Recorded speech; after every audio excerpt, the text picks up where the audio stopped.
Некоторое время назад в «Ведомостях» вышла статья о социологическом исследовании, которое должно лечь в основу президентской кампании Владимира Путина. Утверждается, что исследование выявило 5 категорий граждан России. 27% граждан хотят, чтобы Россия была комфортной, 26% желают видеть Россию великой, 19% за то, чтобы Россия была справедливой, и еще 2 маленькие группы за прогресс и за демократию в нашей стране по 12% каждая. У групп определили ключевые маркеры, и оказалось, что те, кто мечтает о великой России, это люди от 45 лет и старше, чаще всего пенсионеры, получающие информацию из телевизора. А остальные оказались всеми остальными. Выходит, что аж 74% граждан не поддерживают концепт пропаганды о великой России. Выглядит неплохо. Имеется принципиальное отличие образа великой России от образов России комфортной, справедливой, прогрессивной и демократической. Сторонники великой России считают, что основные проблемы нашего государства и пути их решения вне страны, а все остальные видят их внутри. Давайте сегодня поговорим об этом важном для пропаганды конструкте, о великой России, и о том, какую роль он играет в поддержании устойчивости режима.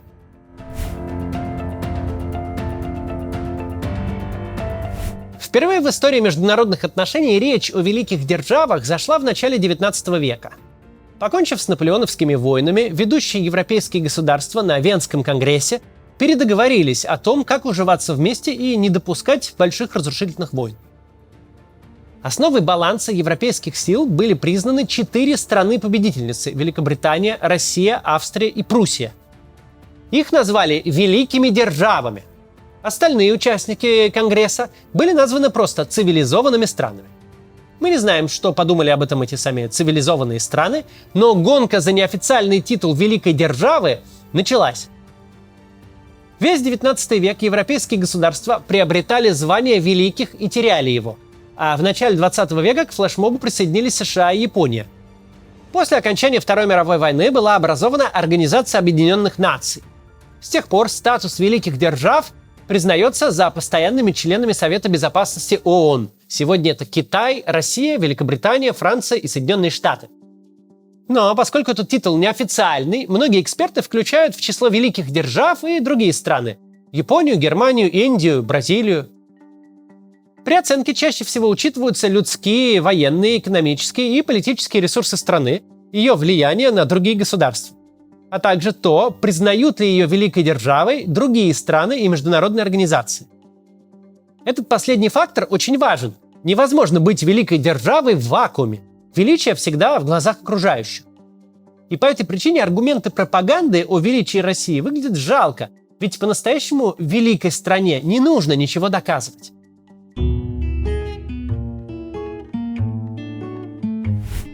Российская пропаганда объясняет величие России разными способами. Вот основные из них. Мы самая большая страна в мире, у нас славная история, мы хранители истинных традиционных ценностей человечества, которые в западном мире давно утрачены. У нас успешная экономика и великая культура. Поговорим о каждом пункте по порядку. Начнем с самого очевидного. Россия очень большая страна. Действительно, это так. Ты можешь сесть на поезд в столице и ехать неделю. Будут сменяться дни, ландшафты, часовые пояса. За окном будут степи, Уральские горы, Байкал. И вокруг все будут легко изъясняться на русском языке. Вокруг все время будет Россия. Огромная территория и правда наше большое преимущество. Но в то же время и одна из проблем. Большинство граждан России живут в европейской ее части, а за Уралом численность населения резко падает. Люди живут в основном в узкой полосе вдоль Транссиба. В Сибири и на Дальнем Востоке есть огромные пространства, сравнимые по площади со всей европейской частью нашей страны, где плотность населения меньше 1 человека на квадратный километр. Огромная часть нашей территории не освоена. Разумеется, я не говорю, что нам нужно стремиться к равномерному заселению всей территории. Или того хуже, построить в Сибири ни с того ни с сего несколько городов-миллионников, как предлагал за полгода до войны Сергей Шойгу. Я говорю, что мы, вообще-то, живем не в средневековом аграрном государстве, где главная ценность – земля, и чем ее больше, тем страна богаче. Мы живем в постиндустриальном обществе, а в нем главная ценность – люди. И даже не в каком-то возвышенном смысле, а в самом практическом. Люди – это главная производительная сила. Люди — это налоги. Ну так что у нас с людьми? А вот людей у нас не так уж много для такой большой территории. К тому же их становится все меньше. Наше государство прямо сейчас ведет захватническую войну и записало в Конституцию оккупированные территории зачем-то. И не стесняется слать на гибель и убивать за это людей. Нельзя сказать, что государству совсем уж безразличны его граждане. Скорее, оно относится к ним как к, может быть, ценному, но возобновляемому ресурсу.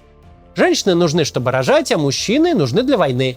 А война — это победа, слава и новые земли. Все сходится.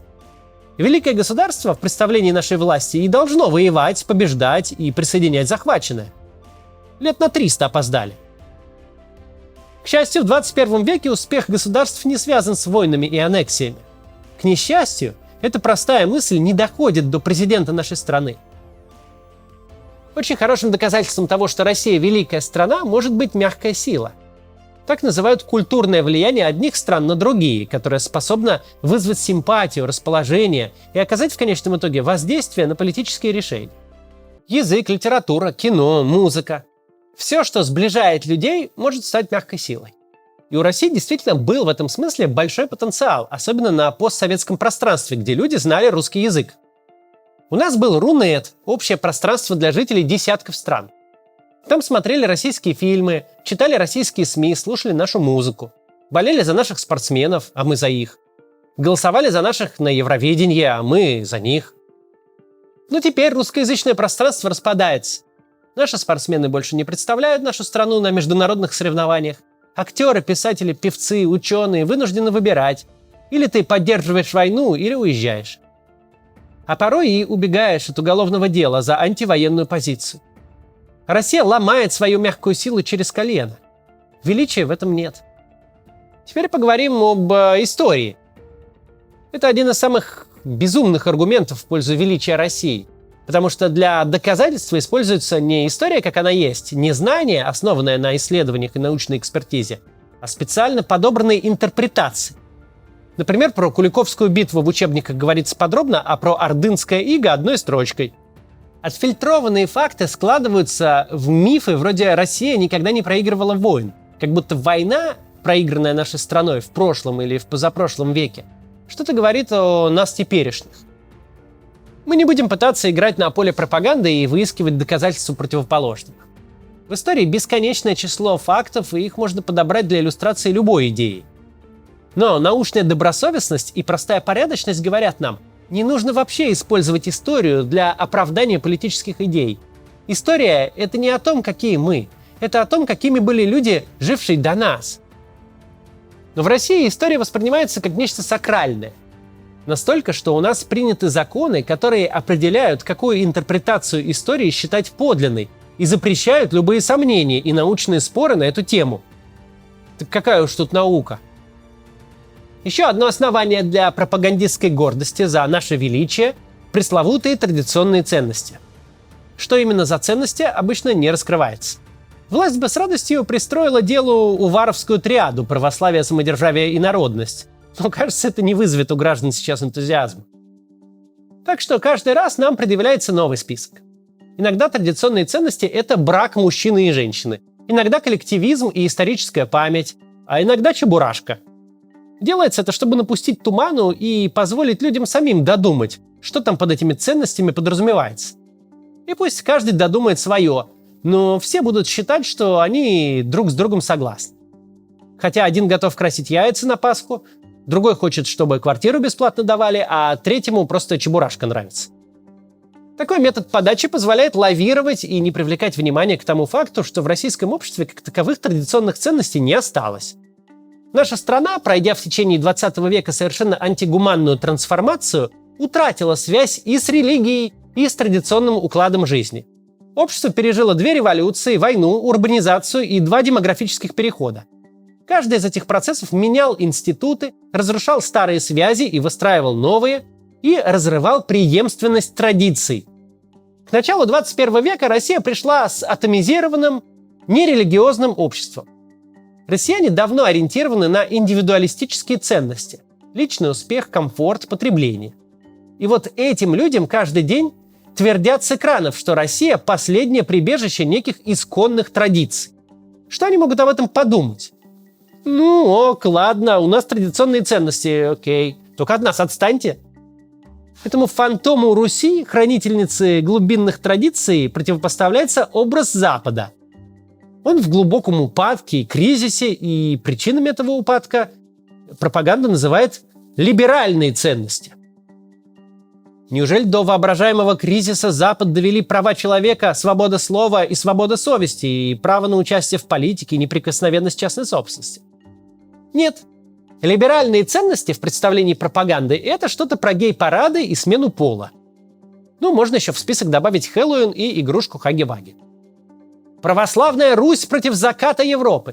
Фантом против фантома. Чебурашка против Хаги-Ваги. Битва титанов.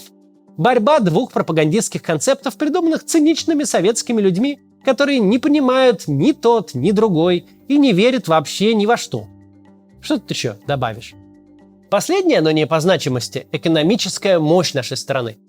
У нас любят сравнивать экономики разных стран по ВВП. Наша страна – 11-я экономика мира. Такие данные мы получаем, если просто сравниваем ВВП разных стран. Если же сравнить ВВП на душу населения, то Россия на 55-м месте. Совершенно не тот результат, что должна демонстрировать великая страна. В этом вся проблема. Если смотреть на Россию издалека, она выглядит внушительно. Но если посмотреть вблизи, то видно, что доля ВВП, которая приходится на одного человека, очень невелика. И даже эта небольшая доля не отражает реального положения, потому что не учитывает неравенство доходов. Страна у нас большая и богатая, но люди в ней несправедливо бедны. Если же посмотреть на структуру экономики, то видно, насколько большую долю в ней занимает экспорт энергоносителей. Цены на нефть способны поднять или опустить ВВП нашей страны на целые проценты. В логике пропагандистов выходит, что величие России определяется невидимой рукой рынка. Цены вверх – величие растет, цены падают – и величие убывает.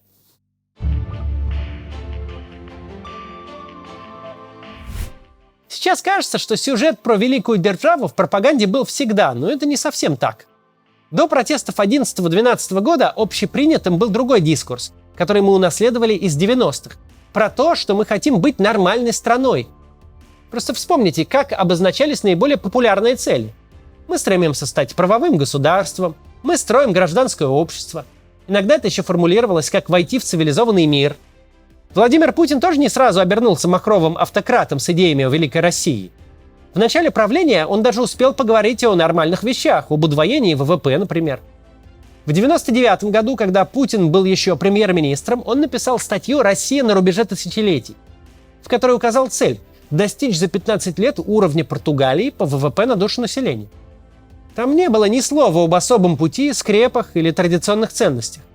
Разговоры о величии пошли уже после 2012 года и появились как неуклюжая реакция на гражданский протест. Что еще остается, когда граждане требуют учитывать их голоса, уважать их достоинства, соблюдать законы? А тебе в этом смысле буквально нечего им предложить. Ну, тогда в ход можно пустить сюжет про стабильность, читай несменяемость власти. Ну а чтобы подкрепить байку о стабильности, можно предложить стать великой страной. Между тем, российское общество не было готово к жертвам ради величия ни демографически, ни психологически, и не готово до сих пор. Давайте еще раз вернемся к статье «Ведомостей» о предвыборном исследовании, которое провела администрация президента. Представляете, больше 10 лет пропаганды величия, спортивные достижения, как в Советском Союзе, традиционные ценности, как при царе. Ты им и Крым добыл, и Донбасс защитил, и НАТО дал отпор в телевизоре. А теперь на втором году твоей войны, за полгода до твоих выборов, граждане внезапно хотят комфорта, прогресса и демократии. А величия не особо. Предлагая гражданам величие, автократы часто думают, что они делают народу уникальное предложение, что обосновывают особенное положение своего государства среди других держав. Но на самом деле нет ничего более банального, чем миф о величии. На дворе давно не 19 век. За звание великой державы не дают даже медальку из фольги. Всерьез участвовать в этом воображаемом соревновании на слабо, жертвуя действительно важными вещами, просто нелепо. Большинство граждан нашей страны вообще не мыслят такими категориями. Это и достоинство, и недостаток атомизированного общества. Ему невозможно продать такую коллективистскую идею, как жертва во имя величия страны. Но бороться с этим концептом тоже никто не станет. Люди, живущие в атомизированном обществе, по опыту знают, государство начинает говорить о вечном, когда не может поддержать разговор об экономическом росте и уровне жизни. Потому что миф о величии страны, на какие бы аргументы он ни опирался, это не более чем попытка продать гражданам хоть что-то взамен демократии, верховенства права и гражданских свобод. Еще одно неприятное свойство таких пропагандистских сюжетов в том, что они работают сразу во все стороны. С одной стороны, гражданам говорят: вы хотите вот этого, православного брежневизма, где значок ГТО вручают за утопление геев в святой воде.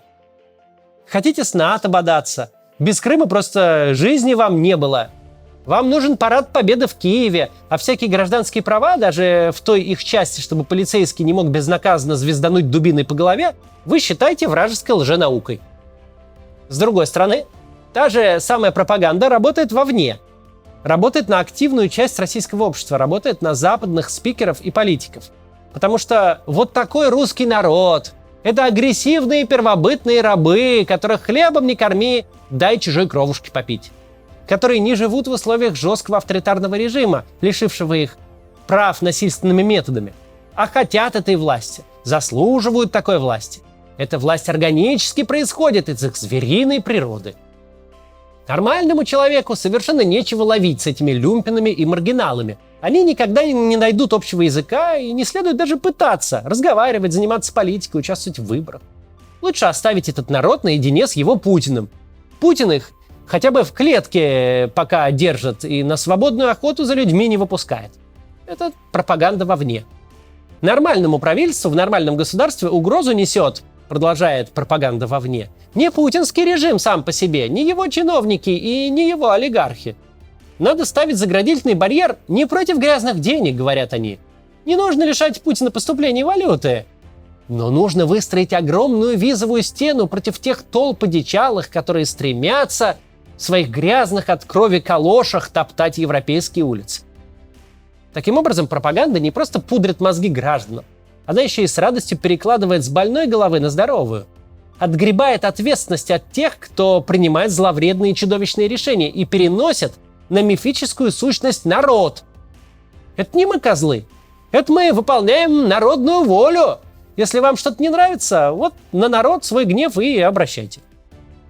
Главное, что мы, та самая активная часть общества, в данной ситуации должны делать, это не вестись на такие сюжеты ни в одном из их качеств. Не позволить дурить себе голову вымышленными нарративами. И в первую очередь не перекладывать ответственность тех, кто действительно делает кровавые глупости, на тех, кто от этих глупостей пока полностью зависит. Первые – российское начальство, злодеи. Вторые – российское общество, жертвы, которые вынуждены кивать гривой на любую глупость, просто чтобы жить, просто чтобы не лишиться работы или не сесть в тюрьму. Мы должны адекватно воспринимать реальность и при любой удобной возможности говорить с нашими гражданами, с теми, кому пудрят мозги и заставляют жить в вымышленном мире, переживая о вымышленных проблемах.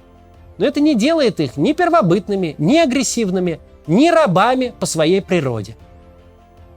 До завтра.